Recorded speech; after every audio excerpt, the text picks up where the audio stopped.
7 अक्टूबर को मनाया जाने वाला Our Lady of the Rosary का पर्व दुनिया भर के कैथोलिक लोगों के लिए बहुत खुशी और महत्व का दिन होता है। यह इतिहास के एक महत्वपूर्ण क्षण की याद दिलाता है जब प्रार्थना की शक्ति, खासकर रोजरी की शक्ति ने ईसाई सेनाओं के लिए एक महत्वपूर्ण जीत हासिल की थी। यह पर्व उन लोगों की अटूट आस्था का प्रमाण है जिन्होंने बड़े संकट के समय में ब्लेसेड वर्जिन मैरी की मदद मांगी थी। इस पर्व की शुरुआत 16वीं शताब्दी में हुई थी। यह वह दौर था जब यूरोप में धार्मिक और राजनैतिक उथल-पुथल मची हुई थी। ऑटोमन साम्राज्य, जो एक शक्तिशाली मुस्लिम ताकत थी, तेजी से अपना विस्तार कर रहा था और ईसाई यूरोप के लिए एक बड़ा खतरा बन गया था। ऑटोमन विजय का डर हर तरफ फैल गया था और ईसाई धर्म का भविष्य खतरे में पड़ गया था। 1571 में सभ्यताओं का यह संघर्ष लेपांटो के युद्ध के साथ अपने चरम पर पहुंच गया। ग्रीस के पास लड़े गए इस नौसैनिक युद्ध में ऑटोमन बेड़े का मुकाबला जिसूसी सेनाओं के एक गठबंधन होली लीग से हुआ था। यह बहुत बड़ा दांव था और इस युद्ध के परिणाम का यूरोप के भविष्य पर गहरा प्रभाव पड़ने वाला था। जिसूसी सेनाएं हालांकि संख्या में कम थीं, उन्होंने असाधारण साहस और दृढ़ता से संघर्ष किया। स्थिति की गंभीरता को समझते हुए पोप पायस पांचवें ने सभी जिसूसी धर्म के लोगों से होली लीग की जीत के लिए रोजरी की प्रार्थना करने का आह्वान किया। उन्होंने भक्तों से ब्लेसेड वर्जिन मैरी की मदद की प्रार्थना करने का आग्रह किया, उनसे ईश्वरीय सुरक्षा और मार्गदर्शन की गुहार लगाई। पोप पायस पांचवें, जो गहरी धार्मिकता और अटूट आस्था वाले व्यक्ति थे, रोजरी की शक्ति में दृढ़ विश्वास रखते थे। वह इसे एक आध्यात्मिक हथियार के रूप में देखते थे जो बुराई को दूर भगाने और ईश्वर की कृपा प्राप्त करने में सक्षम था। ब्लेसेड वर्जिन मैरी के प्रति उनकी अटूट भक्ति ने उन्हें अपने पूरे पोप कार्यकाल में रोजरी को बढ़ावा देने के लिए प्रेरित किया। जब लेपांटो में जिसूसी जीत की खबर रोम पहुंची तो पोप पायस पांचवें ने इसे Our Lady of the Rosary की चमत्कारी मदद का नतीजा बताया।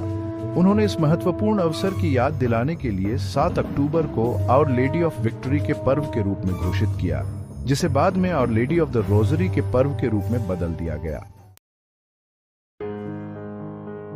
भाग 4, रोजरी, हमारे समय के लिए एक आध्यात्मिक हथियार।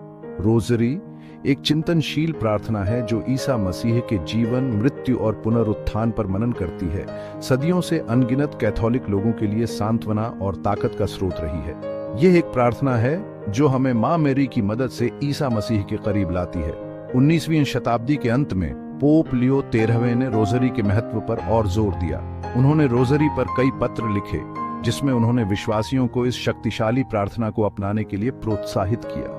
उन्होंने शांति को बढ़ावा देने, सद्गुण को बढ़ावा देने और व्यक्तियों को ईश्वर के करीब लाने की इसकी क्षमता को पहचाना। भाग 5, आधुनिक पोप और रोजरी भक्ति की एक विरासत। रोजरी को बढ़ावा देने की परंपरा आधुनिक पोप के साथ भी जारी रही है। प्रत्येक ने इसके गहन आध्यात्मिक लाभों को पहचाना है।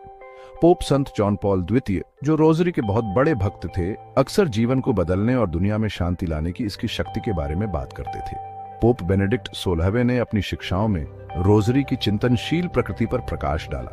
मन को शांत करने और ईश्वर की कृपा के लिए हमारे दिलों को खोलने की इसकी क्षमता पर जोर दिया। उन्होंने विश्वासियों को रोजरी को दैनिक अभ्यास बनाने के लिए प्रोत्साहित किया, जो आध्यात्मिक पोषण और मार्गदर्शन का स्रोत है।